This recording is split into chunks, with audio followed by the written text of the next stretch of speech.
All right, obviously excited for this week. Proud of the guys with the win last week. Things we want to do this week to improve upon. Excited for the game. Excited for the chance to play against Michigan State. On a personal note, excited to coach against Coach Barnett. He's one of the good men in football for many, many years. Kind of young guys like me look up to. Spent several years there. Was at Florida State. I think what he's done for his alma mater, he was an All-American there, he's a great player there. What he's done for his alma mater, stepping in and filling the void, I have a lot of respect for. So a lot of respect for this football team. I know, Coach D'Antonio's back with them. They're really physical up front. In the upper half in the Big Ten in rush defense. So it's a challenging matchup for us with the way that we play. So it should be a heck of a game. Speaking of that, their defensive front, how do you think the offensive line played against Purdue? I thought they played well. Yeah, I thought it says 3 sacks, but 2 of those are on the quarterback. And I say on the quarterback, I'm not mad at them about it. Like we play, right? But they're not getting run by. And even the one on the first drive was just a delayed. They took the end off. They delayed. I mean that was none of those were really a guy getting beat. So I thought the offensive line hung in there and played well. I love the way Justin plays, the energy he plays with. I love. I love the way Henry came in the game ready to go. So I thought the offensive line, I thought Teddy played well. I thought the offensive line battled and was a bright spot for us in that game. Coach, do you have an update on Omar Brown? Yeah, Omar's in the protocol, so we'll wait and see what happens. Coach, you have to go through, you guys have never been on this long of a win streak before, and I know you talked about keeping an even keel. You have to remind them, because there's going to be a lot of good things to talk about in this team this weekend. How do you keep these guys level-headed? Yeah, I think our guys watched the tape, and I think defensively they knew it wasn't really nearly as good as we thought it was. A lot of things that could have happened didn't happen, but we weren't at our depths in the secondary, even the touchdown. To give up a touchdown on 3rd and 15.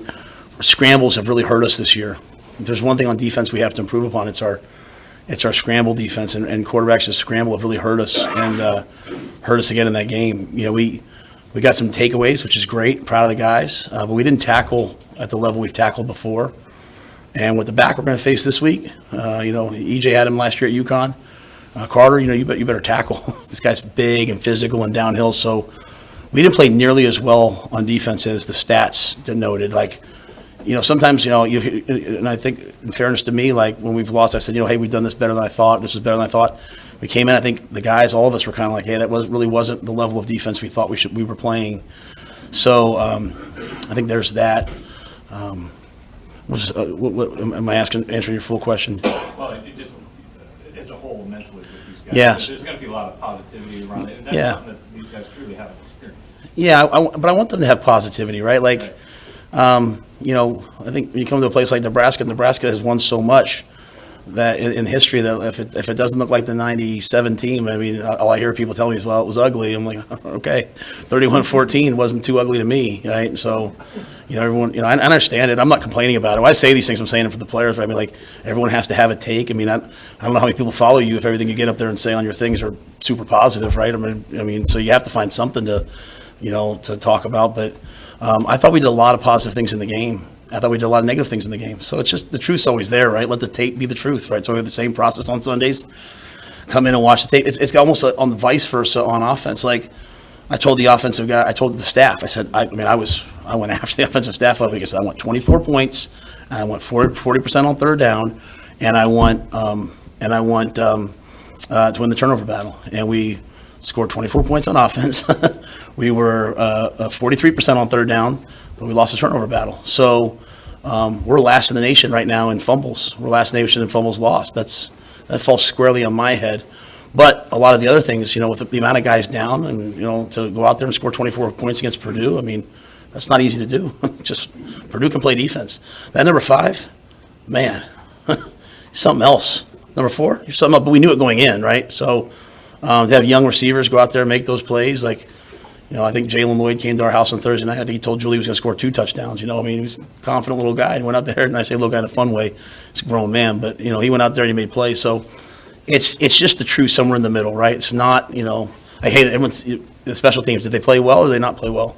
Well, I don't know. We put the ball on the ground twice, but we also scored a touchdown and nailed a 55-yarder. So it's not good and bad. It's just somewhere down the middle, and we have to improve. Right? We have to improve.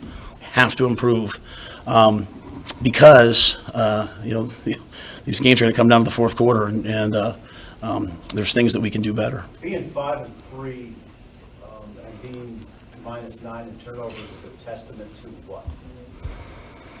Well, on offense, because no one says much good about the offense right now, right? We're still first in the Big Ten in rushing. We're still first in the Big Ten in rushing yards per game. We're still first in the Big Ten in 10-plus yards rushing, 10-yard rushes, which I think is a pretty cool little stat I try to keep. So that, if you're normally doing that, people don't say how the O-line play, right? Like, they kind of know, like, well, if you're first in rushing and you run the ball and people know you're running it and you're still first in rushing, you're probably pretty decent at something, right? I asked the offense to get to in the 40s on third down. They did it, right?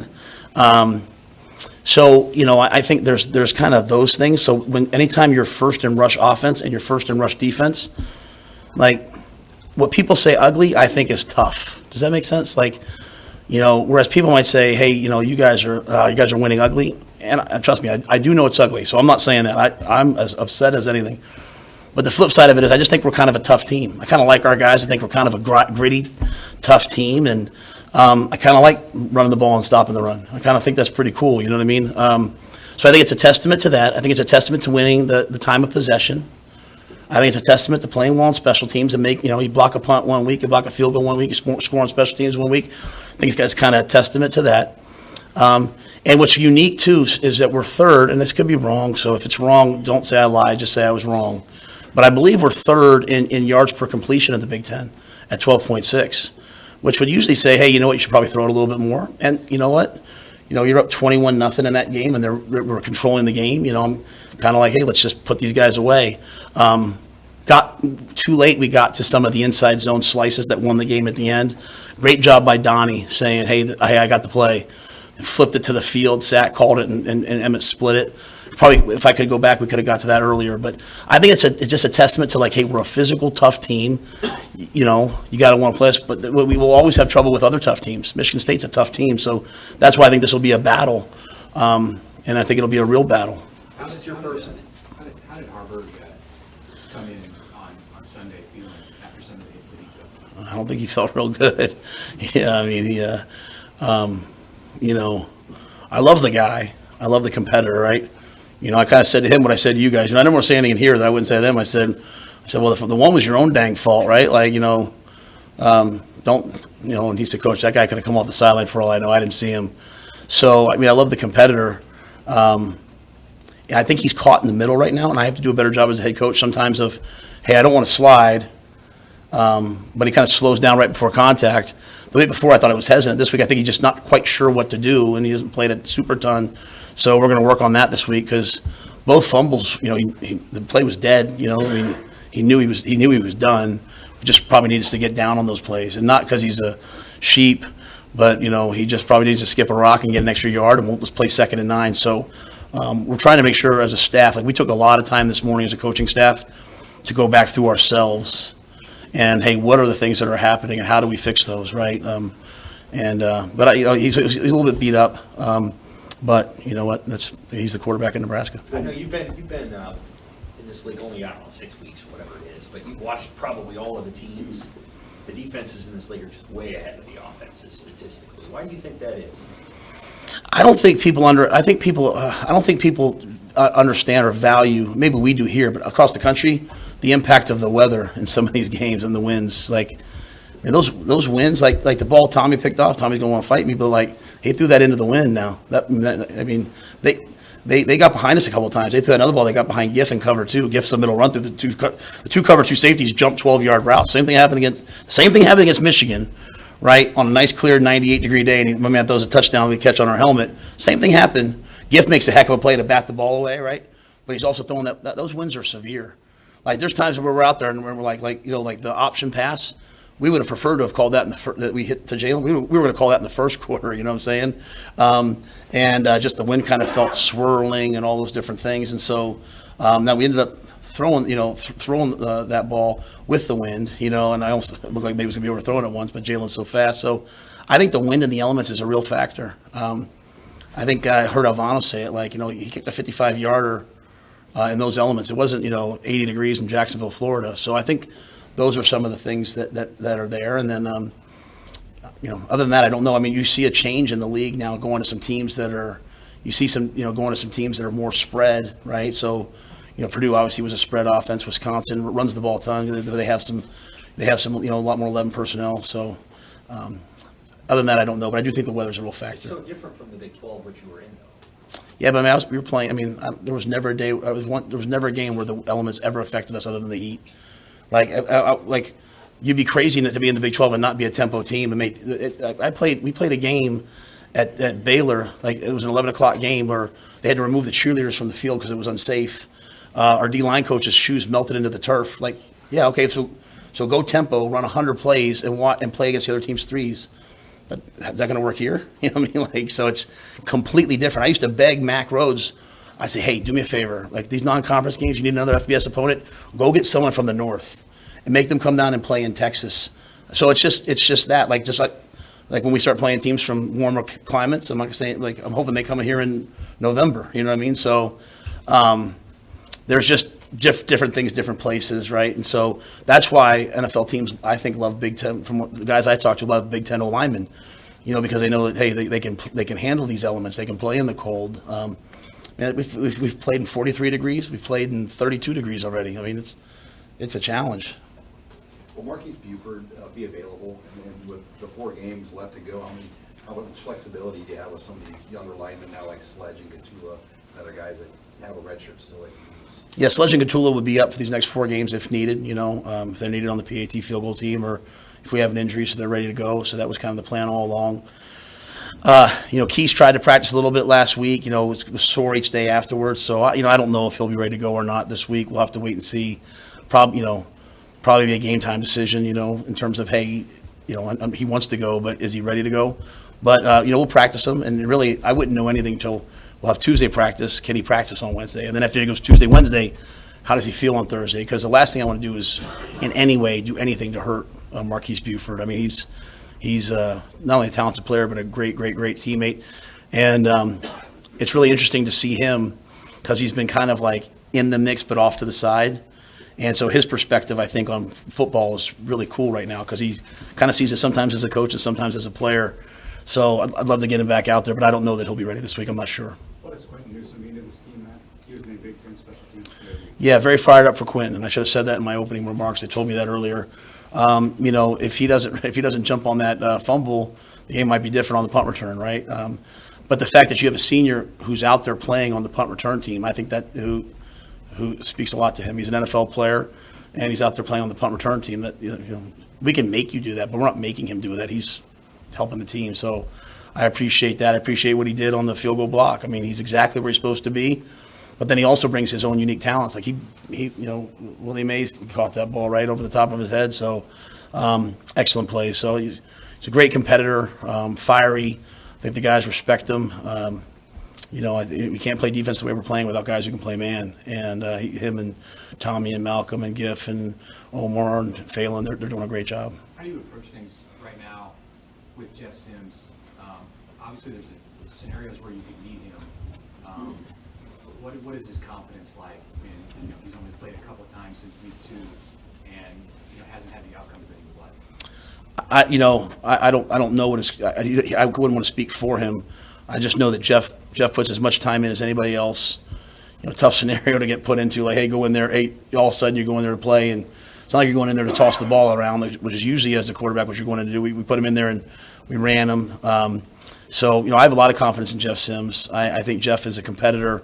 You're the starting quarterback. You get banged up, someone else goes in, then they become the quarterback. You watch when we do I think I said this last week. I'll say it one more time. You do those videos that we do, and it's one thing to see a guy celebrate, like Heinrich scores. You see him celebrating with, oh, what a good teammate.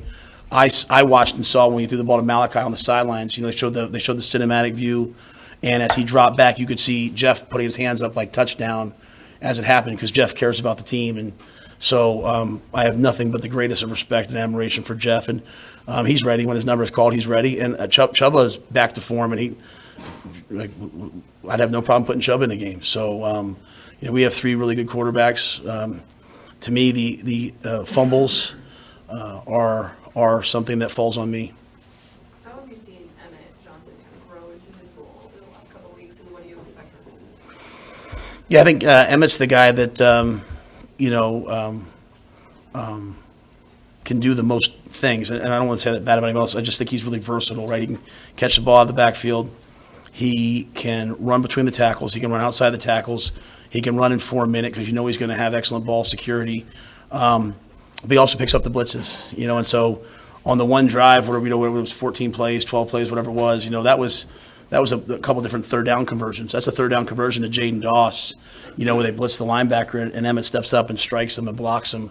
So I think Emmett just does whatever's needed, and I was happy that he had the long run because, it's one thing to be, hey, I can do everything, I'm sturdy. But when you realize, hey, I can make people miss and go too, then it changes everything. So that's a talented running back room we have. We need to get more out of the room, and that's not them. That's us as coaches utilizing those guys. Like Fleeks came in and was like a shot in the arm, and then we just didn't get back to it enough. Now obviously, if you punch a guy and it costs us 15 yards, that's a problem, and Josh knows that.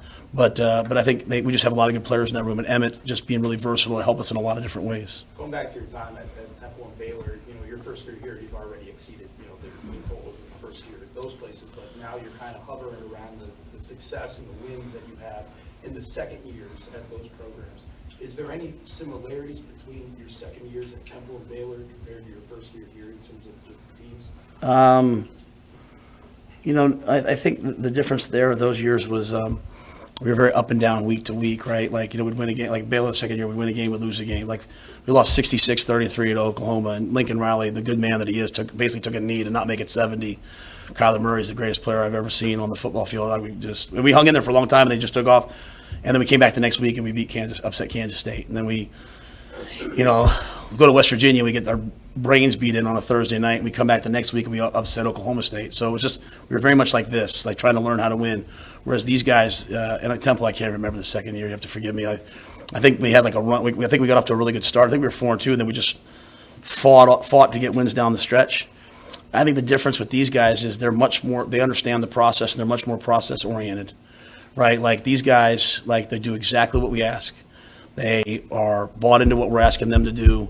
And so my challenge to them has been for the older guys, it usually takes longer for the older guys because it's like, well, we used to do this, now we do this. And it's not that they don't even want to do it, it's just hard for them. Whereas like Jalen Lloyd and Emmett Johnson, when they score, we do this little X factor across the goal line we believe in. Like, Christian McCaffrey, I look at it like Christian McCaffrey does it, so you guys should do it.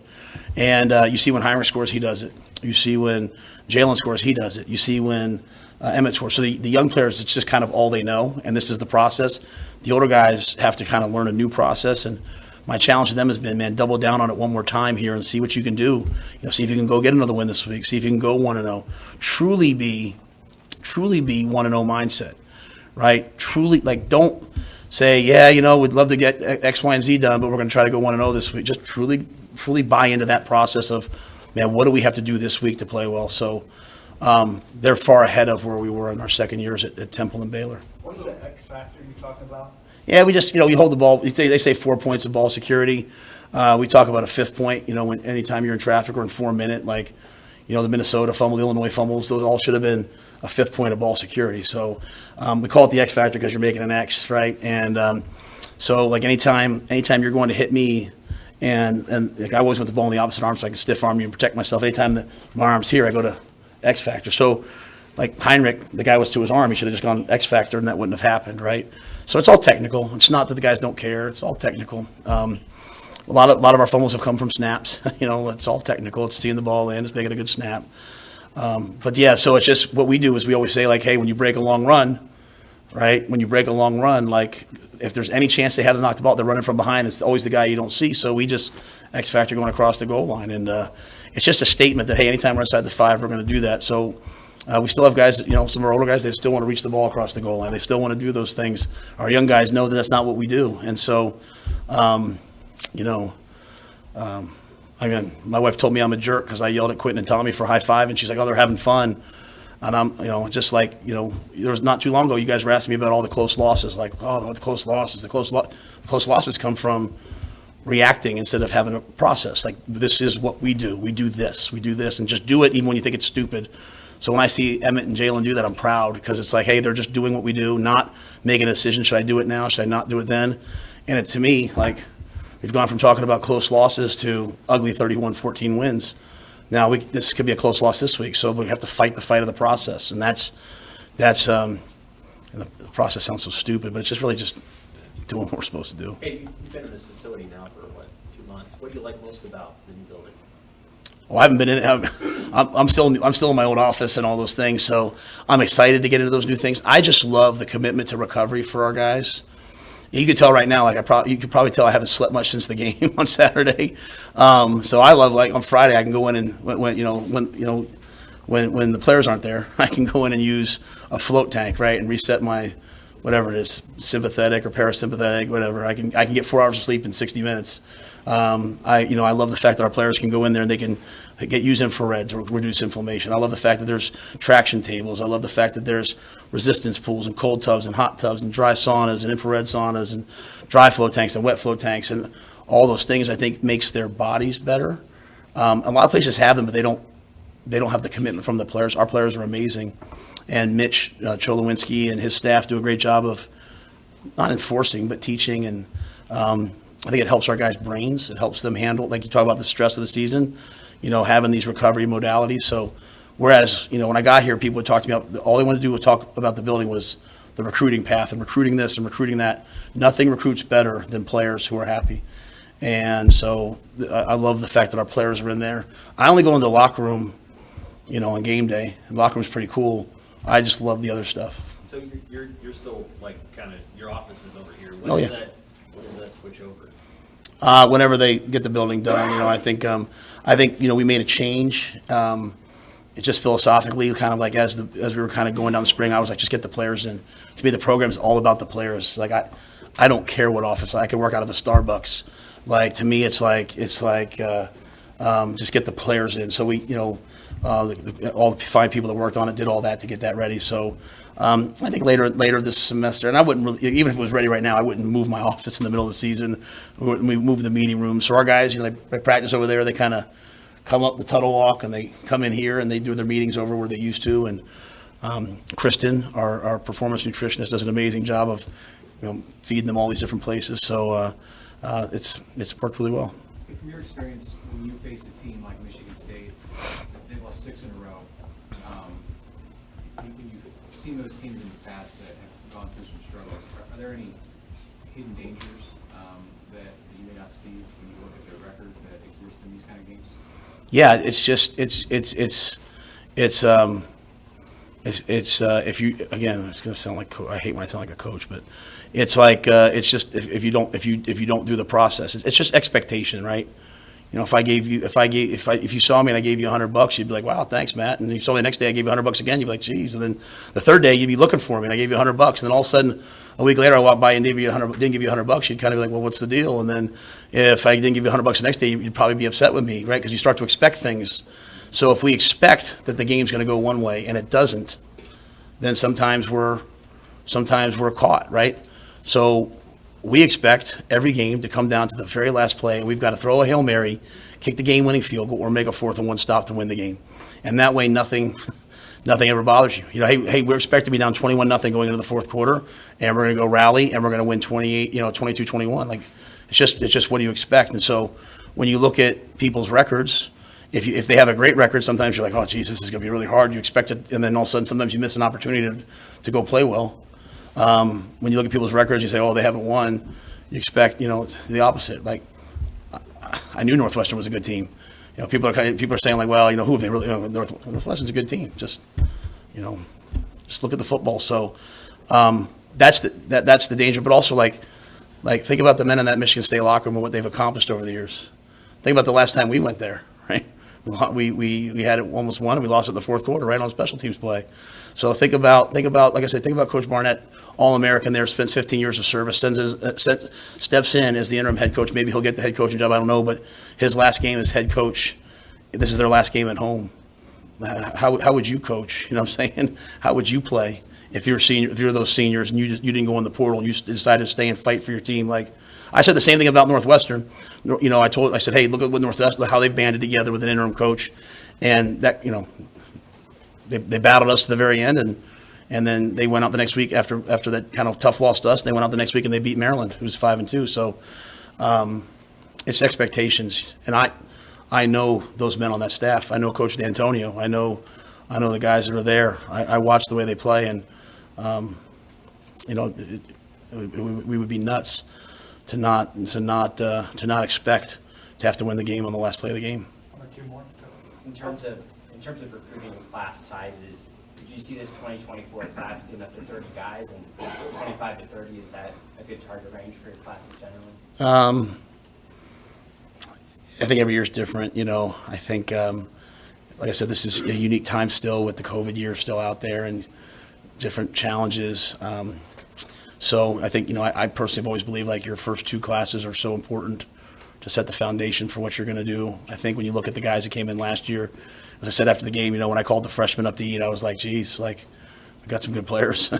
And we got a bunch of other guys that people haven't even seen yet, you know, so just didn't want to pass up on some of these guys that I think are good players. So, you know, we have a good staff led by Sean Padden and Vince Ginta, and those guys, they manage it. So I just think it's different each year, and we'll have to do our best to manage just kind of what the following classes look like.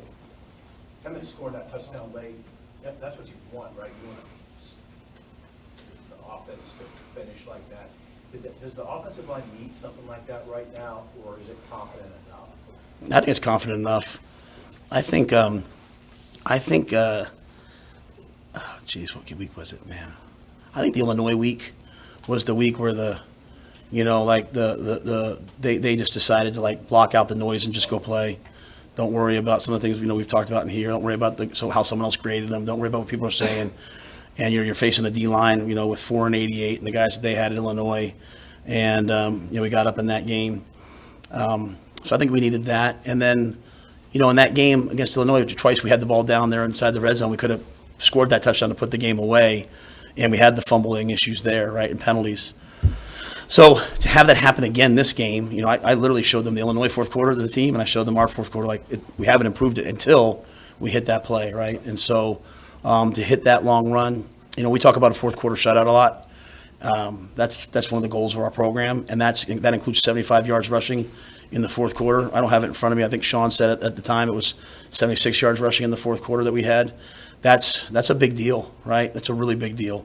So, that's kind of like, to me, running the football. Like you stick with it, you stick with it, you stick with it. We've been lucky with some explosive runs, but you stick with it, and then hope in the fourth quarter that you're kind of in better shape, or that your work that you put in, the way we practice. The way we practice kicks in the fourth quarter, and the way we practice kicks in November. And so that's kind of the mindset. So I was happy with those linemen. Ben Scott battled through last week with that knee, and he was like, hey, I'm playing. And he, we went full pads on Tuesday, went full pads on Wednesday. He went out there and then played well in the ball game. So happy for that. And we're going to start to Ed tomorrow. What do you think about the focus and improvement that you've seen on special teams this year? I think Ed does a phenomenal job. For many years, I didn't have just a special teams coordinator. I had a guy who did that and coached something else, and Ed did it for me. But I just think his ability all day long to talk to players one-on-one and to make sure guys understand what to do. And even last week, the impact of the offensive line injuries, so now Dylan Parrott goes out to be on the field goal team for the first time ever, right? And it's his first reps playing. And, to know that, hey, I'm going to get live reps on Tuesday helped him, right? So I think Ed does a phenomenal job of doing those things and managing different players. The one area that has to improve for us is our punt returns. Coach Darlington came to my office yesterday and said it was a disgrace, and he was right. And he said it in a respectful way, like, hey, Matt, let's talk about this. And obviously losing Billy, and then, AB, had the fumble, but we're letting the ball hit a lot, and balls are going down to the one. So there's areas to improve, but I think Ed does such a great job of letting the guys play fast while still trying to find wrinkles. So, you know, hey, we come up with a pump block. Hey, we put Elijah Judy in on field goal block. Hey, we create this, but he doesn't overdo it. Well, some special teams coordinators, man, it's so much scheme that the guys can't play fast. They still have to be able to do offense and defense, and I think Ed's special in that regard. I'm very lucky that he's, you know, stuck with me this long. All right, guys, good to see everybody.